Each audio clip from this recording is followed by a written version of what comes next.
से डरो। अगर हम जो स्टेज पे अफराद बैठे हुए हैं, जिस अंजुमन और जिस तंजीम ने इस प्रोग्राम को मुनक़िद किया है, और जो लोग सामने बैठे हुए हैं, जो ख्वातीन बैठी हुई हैं, अगर सबसे एक सवाल खड़ा किया जाए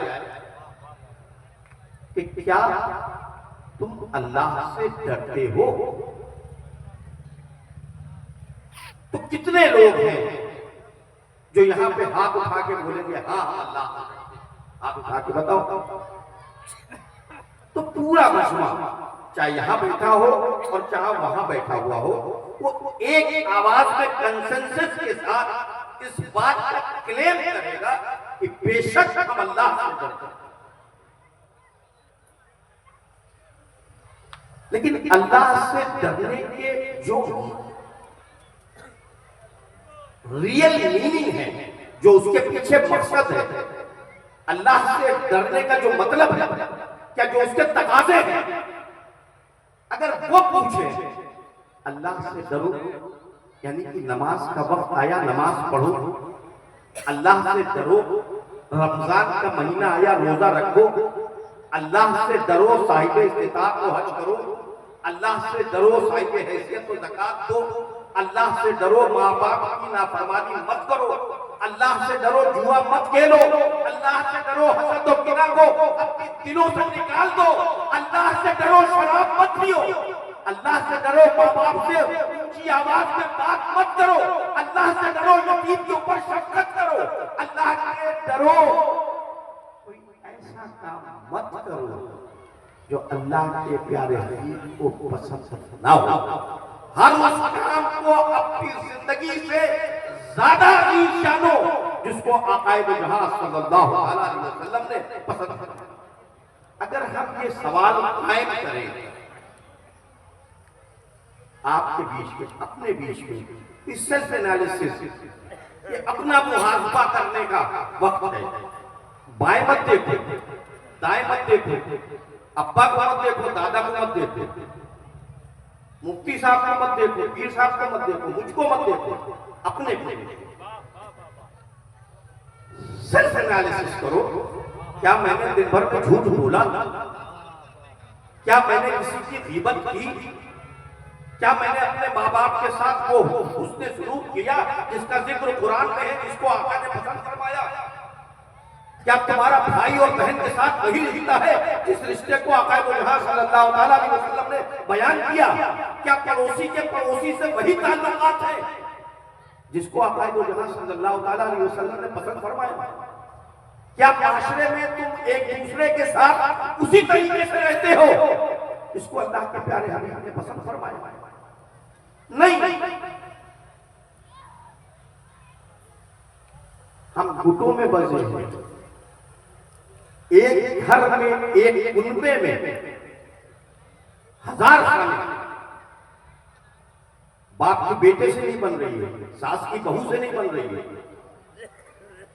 पड़ोसी की पड़ोसी से नहीं बन रही है, भाई के भाई से नहीं बन रही है, मस्जिद के इमाम की मुक्तदी से नहीं बन रही है, कमेटी के इमाम से नहीं बन रही है। और उसके बाद क्लेम क्या है? हम अल्लाह से डरते हैं।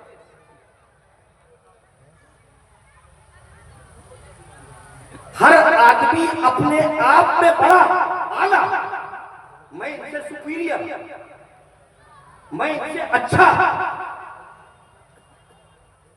इस मर्ज ने, ये जो मैं का मर्ज है, इस मर्ज ने माशरे को तोड़ के रख दिया। ऐ मेरे दोस्तों, मैं तुम्हें एक ऐसा लेसन देता हूं, एक ऐसी बात, मैं मुकर्रिर नहीं हूं, मैं जलसे में बहुत ज्यादा पार्टिसिपेट भी नहीं करता, लेकिन वक्त की जरूरत है कि मैं यहां खड़ा हूं, कि मैं मौजूदा हालात के मुताबिक मेरे ऊपर जिम्मेदारी आई होती है कि अगर मर्ज जानते हो और उस मर्ज के खात्मे के लिए तुम हमारे पास कोई फन है और कोशिश नहीं करते तो हम बारगाहे इलाही में मैं मुजरिम हूं। तो मैं यहां जो खड़ा हूं उसका सिर्फ एक मकसद है कि कल महशर में आका की बारगाह में मुझे शर्मिंदा हो,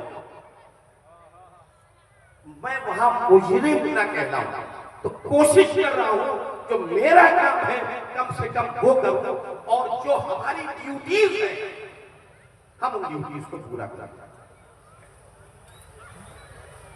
अब एक बात को समझे आप, अभी मेरे छोटे भाई हज़रत सैयद नूरानी मियां साहब आएंगे, वो बयान करेंगे इंशाअल्लाह, आप उसे गौर से सुनेंगे। लेकिन मैं जिस चीज की तरफ आपको इशारा कर रहा हूं वो शायद वक्त की अहम जरूरत है। अपनी बात को कहने से पहले मैं एक इशारा दे दूं कि जब स्कूल में बच्चे, छोटे स्कूल में बच्चों में एक कंपटीशन ऑर्गेनाइज कराता है स्कूल, एक रिले दौड़। रिले दौड़ ये होती है कि अगर 1 किलोमीटर की दूरी तक दौड़ना है, मेरी बातों में बहुत लज्जत नहीं होगी, मजा नहीं आएगा, तो मैं सीधे से कह दूं कि मैं वो नहीं कर सकता जिसमें आपको मजा आए। मैं चाहता हूं कि हम में समाज दुरुस्त कैसा हो, कैसे हम करेक्ट हो, कैसे हम तरक्की याफ्ता हो, कैसे इज्जत के साथ इस मुल्क में रहे, मैं ये कोशिश कर रहा हूं कि वो आपके सामने पेश कर सकूं। उस रिले दौड़ का जो तरीका है उसमें 100 मीटर के ऊपर 10 बच्चे खड़े कर दिए जाते हैं और एक बच्चा एक फ्लैग को अपनी जगह से लेके चलता है और दूसरे को हैंडओवर करता है, दूसरा वहां से उस फ्लैग को होल्ड करता है, फिर वो आगे बढ़ता है, तीसरे बच्चे को देता है, तीसरा चौथे को देता है, चौथा पांचवे को देता है, इस तरीके से मंजिल तक पहुंचता है। उस 10 बच्चों के इंतखाब में अगर कोई एक ही बच्चा कमजोर हुआ उस सफर में, तो आप उस रेस के पीछे हो जाते। बात को समझिएगा। ये जो आकाए दो जहां सल्लल्लाहु अलैहि वसल्लम का परचम है, ये जो नबी का झंडा है, ये जो आकाए दो जहां सल्लल्लाहु अलैहि वसल्लम ने परचम को, इस झंडे को, इस अजमत वाले और शान वाले झंडे को मौला अली के हाथ में दिया।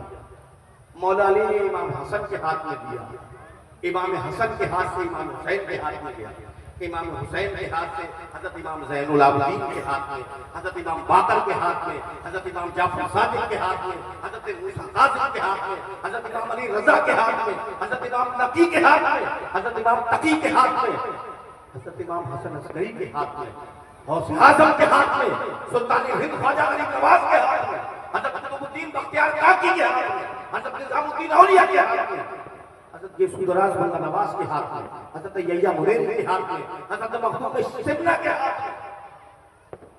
इस सिलसिलेवार मुंतकिल होता रहा, जिन्होंने इसकी शान को, इसकी अजमत को बरकरार रखा। ऐ मेरे दोस्तों, अब ये हम पे मुंतकिल होके आ गया। ये सिलसिलेवार, ये झंडा हमारे असलाफ से हमारे तक पहुंच गया। इसकी अजमत को बरकरार रखना, इसकी शान को बरकरार रखना, ये हमारी जिम्मेदारी है। ये कैसे करेंगे? अब एक मिसाल सुन लीजिए और उसके बाद मैं आपके बीच से रुखसत होऊंगा। साइंस में एक जापान के एक साइंटिस्ट हुए, जापान का एक साइंटिस्ट हुआ।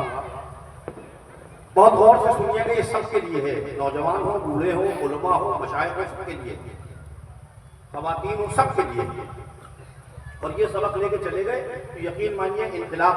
और आपको एक और चीज बता दूं, बाहर इनकलाब लाने की बहुत लोग कोशिश कर रहे हैं, तब्दीली हो जाए, फला हो जाए, ऐसा हो जाए, वैसा हो जाए। आकाए मुहम्मद सल्लल्लाहु अलैहि वसल्लम जिस दौर में आए थे, उस वक्त सच बोलना मुहाल था। उस वक्त जिंदा लड़कियों को दफन कर दिया जाता था। उस वक्त बुराइयों को अच्छाइयां समझी जाती थी। लेकिन उस काले दौर में, उस जुल्मत में आकाए दो जहां सल्लल्लाहु अलैहि वसल्लम रोशनी बन के आए और अपने अखलाकियात से आपने उन्हीं के बीच में तबलीग करके लोगों के दिलों को बदल दिया। और ऐसा बदला कि जब वो माशरे में निकले तो पूरी दुनिया में इस्लाम के परचम को बुलंद किया गया, उसको चाहा गया, उसके तरीकेकार को पूरी दुनिया ने पसंद किया, उसको अपनाया। खाने का तरीका हो, पीने का तरीका हो, वो सोने का तरीका हो, वो इबादत का तरीका हो, वो तकवे का तरीका हो, वो तहारत का तरीका हो, वो कुछ भी हो, पूरी दुनिया ने आपसे सीखा। ऐ मेरे दोस्तों, उससे खराब वक्त तो आज नहीं है, उससे खराब वक्त नहीं है। उस वक्त के लोगों ने क्या ऐसा किया कि बाहर इनकलाब आ गया। उन्हीं ने बाहर इनकलाब लाने से पहले उनके अंदर इनकलाब पैदा हुआ। वो चीजें जो इस्लाम में दाखिल होने से पहले उनके साथ थी, जो बुराइयां थी, वो सब आका के इश्क में निकाल के फेंक दिया और उन चीजों को अपनी जिंदगी का हिस्सा बना दिया जो हुजूर अकरम सल्लल्लाहु अलैहि वसल्लम को पसंद थी। कोई चीज अपनी जिंदगी में सुबह शाम में दाखिल नहीं होने दी जो आका के दस्तूर के खिलाफ थी। ये ऐसा अमल था, ये ऐसा तरीकेकार था जो पूरी दुनिया में इनकलाब ले आया, जिसने इस्लाम के परचम को हर खित्ते में नस्ल कर दिया। मेरे दोस्तों, मैं मिसाल दे रहा था, हमें क्या, एक जापानीज साइंटिस्ट ने रिसर्च की, उसने पानी के ऊपर रिसर्च की। सुनिएगा गौर से, उसने पानी पे रिसर्च की और उस पानी का रिसर्च ये था कि जब दो लोग आपस में गुफ्तगू करते हैं, उस गुफ्तगू का मेयार, उसकी क्वालिटी कैसी होती है।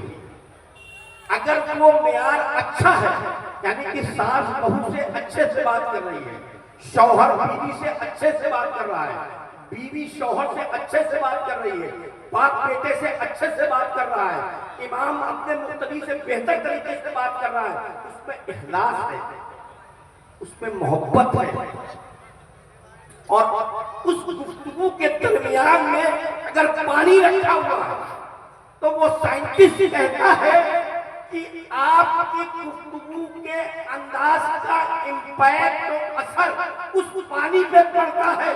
अगर गुफ्तगू अच्छी है, सुनिएगा, अगर गुफ्तगू अच्छी है तो उस पानी के क्रिस्टल प्योर हो जाते हैं, उसकी क्वालिटी इंप्रूव हो जाती है। और अगर गुफ्तगू में नफरत है, अगर गुफ्तगू के अंदर हसद है, किना है, जहन में शैतान है, फिक्र में नापाकी है, नफरत है, और जबान से आप कुछ भी अदा कर रहे हैं, लेकिन अगर फिक्र में नापाकी है, मान लीजिए कि यहाँ पे 50 उलमा बैठे हैं, मैं 30 को पसंद करता हूँ और 20 के ताल्लुक से ये सोचूं कि ये बेकार में आ गए, लेकिन मैं गुफ्तगू बहुत अच्छी कर रहा हूँ, लेकिन मेरी फिक्र में नापाकी है, उसका असर ये होगा कि इस रेडिएशन में रखा हुआ जो पानी है वो मेरी फिक्र से असरअंदाज होगा और उसकी क्वालिटी डिग्रेड हो जाएगी। यानी अगर वो पानी इंसान पिएगा तो वो उसके लिए मुज़िर होगा, वो उसके लिए जहरीला होगा, वो उसके लिए नुकसानदेह होगा, वो उसको नुकसान पहुंचाएगा। मेरी बात तो बहुत गौर से सुनिएगा।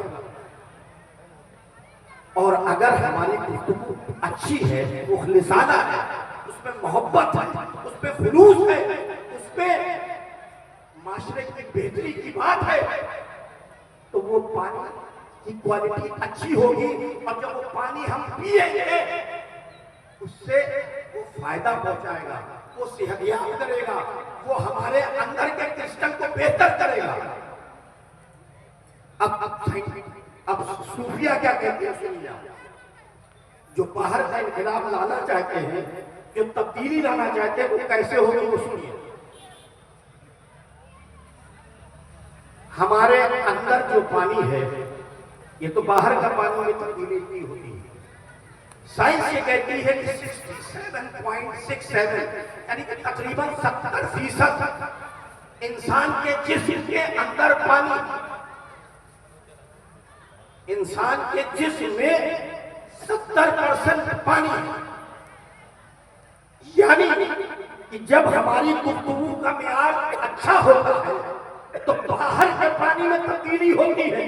हमारी फिक्र का रेडिएशन बाहर इतना होता है कि हमारे रेडिएशन में जो चीजें रखी हुई हैं वो उससे असरअंदाज होती हैं। तो हमारे अंदर का पानी उससे कितना मुतासिर होता है। अब सुनने की कोशिश कीजिएगा। जब हमारी फिक्र में हम जब झूठ बोलते हैं, जब हम गीबत करते हैं, जब हम गुफ्तार में गाली बोलते हैं, जब किसी के साथ बदकलामी करते हैं, जब हमारा अंदाज अच्छा नहीं होता, जब हम कोई गुस्ताखाना कलिमात कहते हैं, तो बाहर के पानी की हालात तो बदलते ही हैं। उसका पहला असर बाहर के पानी से पहले हमको ये लगता है कि हमने इनको बुरा चाहा, हमने इनके साथ बुरा किया, इनको बुरा कहा, इनको नुकसान हुआ। ऐ मेरे दोस्तों, सबक सुनो, जानो, इनका नुकसान नहीं हुआ। तुम्हारे अंदर का 70% पानी जो प्योर है उस पे असर हुआ, वो काला होना शुरू हुआ, उसकी क्वालिटी डिग्रेड होनी शुरू हुई। और जब वो हरकत करता है, जब वो रवा दवा होता है वो पानी, तो वो कल्ब पे चोट करता है, वो कल्ब पे चोट करता है। और जब तुम अल्लाह का जिक्र करते हो, जब उसकी तस्बीह पढ़ते हो, जब अल्लाह हू करते हो सच्चे दिल से, जब सरकार की बारगाह में दुरूद पढ़ते हो, जब आका के रौज़े को अपनी निगाहों में बसा के जब उसकी बारगाह में दुरूद सलाम का नजराना पेश करते हो,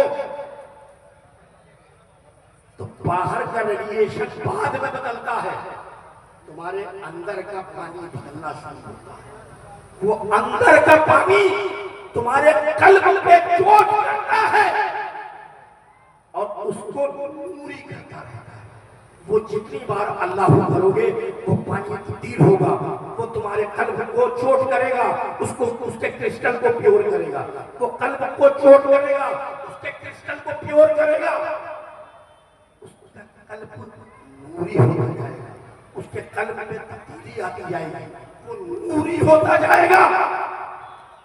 और जब हमारी जिंदगी में शरीयत मोहम्मदी की पासदारी होगी, हम तक़वा इख्तियार करेंगे, हम परहेज़गारी इख्तियार करेंगे, हम नेकी करेंगे, बुराइयों से नफरत करना शुरू करेंगे, तो हमारे अंदर का पानी प्योर होने लगेगा। और ये काम जिसने किया, सुनिए, ये काम जिसने किया, इमाम हुसैन ने किया, इमाम हसन ने किया, हजरत इमाम ज़ैनुल आबिदीन ने किया, मखदूम सिन्ना ने किया, गौसे आज़म ने किया, सुल्तानुल हिंद गरीब नवाज ने किया, हजरत इमाम अहमद रजा ने किया। उन्हीं ने जब अपनी जिंदगी तक़वा इख्तियार किया, परहेज़गारी की, दयानतदारी की, ईमानदारी के साथ जिंदगी गुजारी, तो उनका कल्ब प्योर होता गया। और एक मंजिल वो आई, सुनिए, एक मंजिल वो आई क्योंकि उनकी जिंदगी में कोई चीज शरीयत मोहम्मदी के खिलाफ नहीं था। और जब वो जिक्र इलाही में जिंदगी गुजारते रहे, हुकूकुल इबाद पूरे करते रहे, सच्चाई के साथ जिंदगी गुजारी, खौफे खुदा का इख्तियार किया, अल्लाह के सिवा किसी से नहीं डरे, जब ऐसी जिंदगी इख्तियार की, एक वक्त वो आया कि जब गौसे आज़म के सामने मुर्दा आ गया, तो आपने अपनी निगाह से उसकी तरफ तवज्जो कर दी, तो वो मुर्दा जिंदा हो गया। मखदूम सिन्ना के सामने जब वो मूर्ति आ गई, आपने हुक्म उस मूर्ति को दे दिया, उस मूर्ति में जान आ गई और चलने लगी। मेरे दोस्तों, हम जब तक अपना अंदर का हाल नहीं बदलेंगे, बाहर का हाल नहीं बदलेगा। आप समझो, इसके बरस तस्वीर क्या है। जब हम सुबह देर से उठते हैं, यानी कि पहला देर से उठने में हमने अल्लाह के हुक्म की नाफरमानी की, फजर की नमाज को छोड़ दिया, तर्क कर दिया। उसके बाद सुबह उठने के बाद हम दुनिया की गुफ्तार में और गलत हरकतों में लग गए, बाजार में आ गए, गलत तरीके से गुफ्तगू करने लगे। तो हमारा पहले सुबह उठने के बाद से जो हमारे अंदर का पानी है वो क्या होता रहा, उसकी क्वालिटी खराब होती है, और उसकी क्वालिटी खराब हुई तो उसने कल्ब पे चोट करना शुरू किया। जब उसने कल्ब पे चोट किया तो कल्ब आपका स्याह होता गया, वो कल्ब स्याह होता गया, वो ब्लैक होता गया, उसमें स्याही आ गई। और जब उसमें धीमे धीमे बुराइयां गालिब हो गई, बुराइयों को आप अपनी जिंदगी का हिस्सा बनाने लगे, झूठ और फरेब आपकी जिंदगी का हिस्सा हो गया, तो वो कल्ब आपका ब्लैक होता चला गया। और जब ब्लैक हो गया तो फिर क्या हुआ कि जब मेरे जैसा शख्स, जब मुफ्ती इस शहर का, जब इमाम और जब रूहानी शख्सियतें इस माइक पे आके आपको हिदायत देती रही, आपको तस्कीन देती रही, आपको तरीकेकार बताती रही, इस रास्ते में तो चलने का तरीकेकार क्या है, सीधा रास्ता कैसा है, उस पर चलोगे कैसे, तो वो तुम्हारे इस कान तक तो पहुंची, तुमने सुना, लेकिन क्योंकि कल में उसको करना था, इंप्लीमेंट होने के लिए, असरदार होने के लिए, जिंदगी में बदलाव के लिए, लेकिन वो कल तुम्हारा स्याह हो चुका था, उस कल्ब में स्याही थी, वो कल्ब बुराइयों से ब्लैक हो चुका था, उसने अच्छाइयों को जगाना था, उसने रिजेक्ट कर दिया। तुम यहाँ से सुनने के बाद जब घर गए और जब तुम बिस्तर पे लेटे तो तुम्हें फिर ख्याल न रहा कि फजर के वक्त कब होगा, तुम्हें ख्याल न रहा कि माँ बाप के हुकूम क्या है, तुम्हें ख्याल न रहा कि बच्चे की परवरिश कैसे करनी है, तुम्हें ख्याल न रहा कि पड़ोसी के हुकूक क्या है, तुम्हें ख्याल न रहा कि कमजोर की मदद कैसे करनी है, तुम्हें ख्याल न रहा कि मस्जिद के इमाम की जिम्मेदारियां पूरी करना हमारी जिम्मेदारी है, तुमको ख्याल नहीं रहा कि बहन के साथ हमारा सलूक कैसे होगा। ऐ मेरे दोस्तों, इस जिंदगी गुजारने के इस तर्ज की वजह से, इस तरीकेकार की वजह से आज हम इस लहज में आगे खड़े हो गए हैं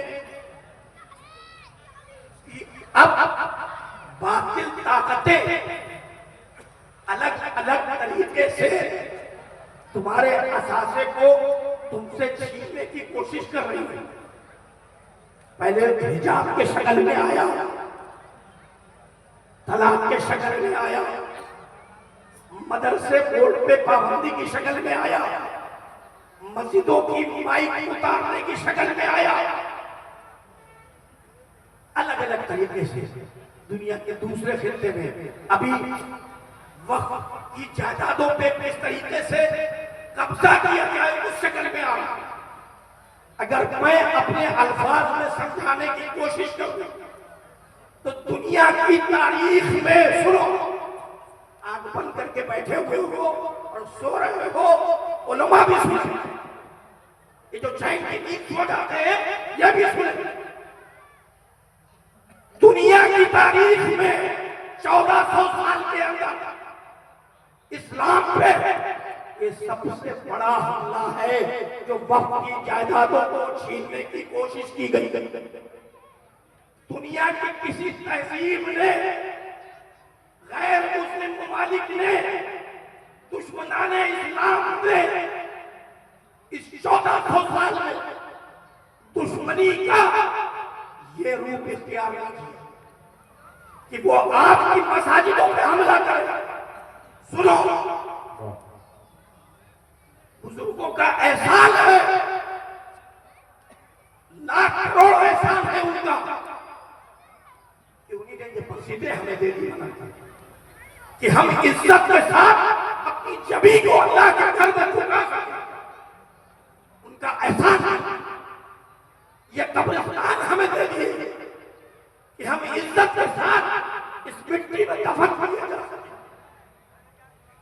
ये जो इज्जत के साथ तुम अपनी नमाजें पढ़ रहे हो और इज्जत के साथ दफनाए जाते हो, अल्लाह की इज्जत की कसम, अगर तुमने अंदर इख्तिलाफ नहीं लाए, अगर तुम अपने अंदर तब्दीलियां नहीं लाए, तो न तुम्हारे सजदे इज्जत के साथ हो पाएंगे, न तुम इज्जत के साथ दफनाए जा सकते हो।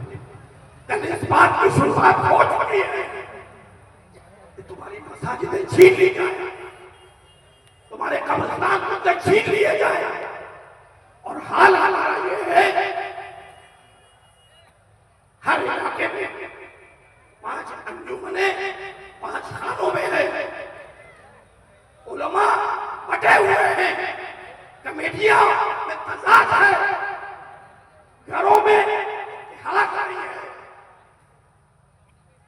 और हाल दुश्मन आपके सर पर सवार है। इसका मुकाबला कैसे करोगे? पहले सूफिया का तरीका ये होता था, जब वो किसी घर में कदम रखते थे तो पहला सवाल खड़ा करते थे, बहू खुश है, घर की औरतियां खुश है, कोई तकलीफ तो नहीं है, कोई घर में तनाव तो नहीं है, बदसुकूनी तो नहीं है। अगर कोई मामला होता था तो मियां और बीवी के मामले में, सास और बहू के मामले में सुलह कराते, ससुर के मामले में सुलह कराते थे। क्यों? वो जानते थे कि अगर बाहर इसके शौहर को काम करना है, इसके दामाद को काम करना है, इसके ससुर को काम करना है, तो घर का सुकून जरूरी है। और अगर घर का सुकून नहीं तो ये बाहर जहां अपनी खिदमत कर पाएगा, अनपढ़ की खिदमत कर पाएगा।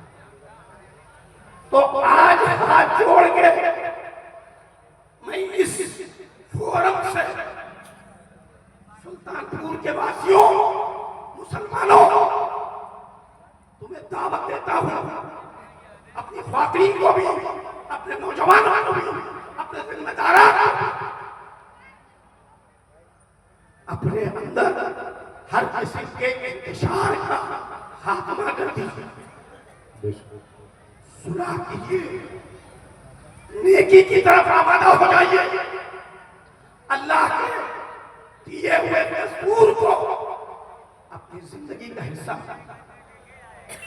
दस्तूर मोहम्मदी पे अमल पैरा होइए। आक़ाए दो जहां सल्लल्लाहु अलैहि वसल्लम ने जो तरीका बताया, उसे अपनी जिंदगी से ज्यादा अजीज जानिए। अब सुनिए,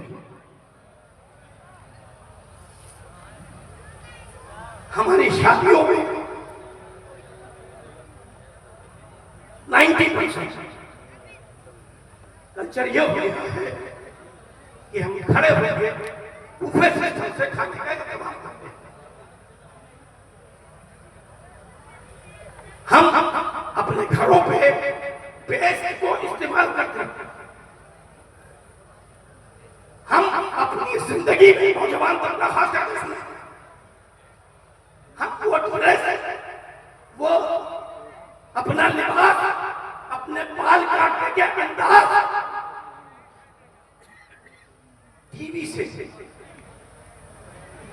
फिल्म में, वेस्टर्न जो लोग हैं, फिल्मी लोग, उनसे देखते हैं।